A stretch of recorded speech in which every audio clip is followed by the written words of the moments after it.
Screen Junkies over, Gardener's gone, and finally the sun came out.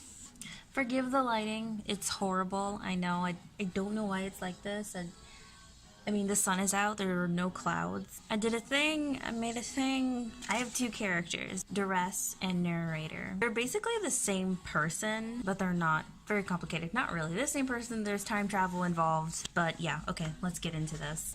I'm not going to spoil anything about my play. I'm just going to say that these two characters, the way that they're portrayed is literally the most important thing. Hold on, let me see.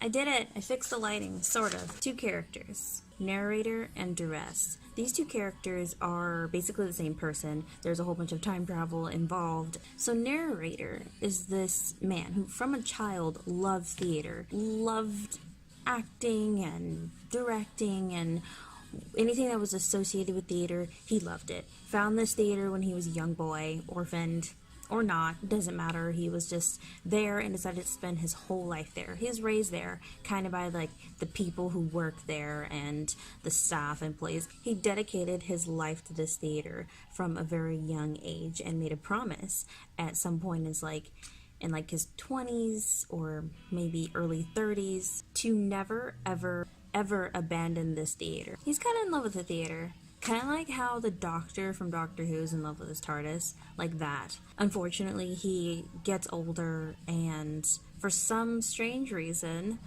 reviews of the theater start to go down, and it's threatened with demolition. Narrator decides to build a time machine, go back in time, and basically start over in life. He wants to stop his younger self from making the same promise that he made when he was younger, and have a new life, prosperous life. He suffered. He basically suffered because the theater was about to close. It's kind of like watching a loved one die, and he went back in time before he could actually see it close. That's one timeline, and we never go back to the other one. We're set in Duress's timeline, which is the second timeline for throughout the whole play. Duress loves this theater. He's in the prime of loving this theater. He's in the prime of his life, but also the most vulnerable, because at the end of the play, well, spoilers, he changes his mind. He doesn't make that crucial promise to save the theater and accepts that it's going to close, and his life doesn't have to get ruined. In a way, Narrator's life is still ruined because he's lived this life with this theater, and it's still dying. He never saves it, but he saves a version of himself. I picture Narrator as like, if you watch Westworld, Anthony Hopkins on Westworld, I don't know why, I just like picture him like that. He looks a little disheartened, but not interested. Frumpy old man, sad.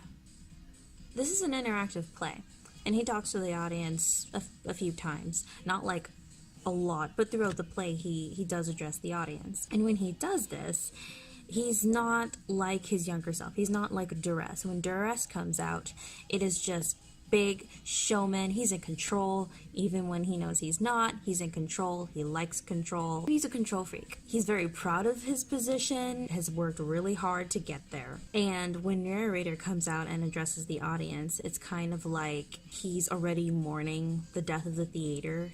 And so he's sort of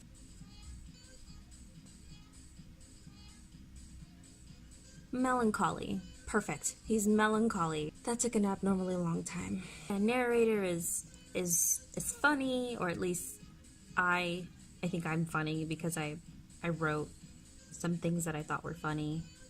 I hope they're funny. If no one laughs when I think they're supposed to laugh, I'm going to die inside. Narrator is funny. He insults some people. He has this attitude hidden under his melancholy, where he's just like, this is life. Anything else is horrible. There are people who want to buy the theater to tear it down and turn it into a clinic to help people. He's like, ew, this is the worst thing in the world. When someone would be like, oh my god, a clinic, that's gonna help people. He's like, this is going to be horrible. How could they think something like this? You still see that it reflected in Duress, because they talk about that for like a little bit, and they both laugh at how silly it is. So Narrator is melancholy, a low-key depressed. He's a little frumpy. He wears this suit, hideous. It's like a mix of yellowy tan, and it's ripped and torn because he did time travel, and that was difficult. Not even getting into that because I haven't even thought that far. There's like burn singes on it and rips and tears, and the cotton is falling out on the floor. Duress, on the other hand, is wearing the same exact suit, but it looks good for the color. I hate yellow, by the way. That is the worst color ever. It belongs on a rainbow and a duck and a sunflower. That's it. But Duress wears this suit, and it is very crisp. It is very, very nice. Narrator comes out with the full three-piece, the jacket, the vest, and their shirt, the pants, and everything. Duress comes out in just a vest. He's always smiling. He's never going to let the audience know that something is wrong, basically. Anyway, those are the two characters in my play, and I can't wait to see them brought to life. This story is kind of sad. I don't know why. I'm pretty sure when I first started writing this, it was a comedy. It just got sad. My procrastination doesn't get any worse. I procrastinated rewriting this play so much that I wrote a whole different play. Anyway, thank you for watching this video. Alright, bye. I also procrastinated making this video. It took so long.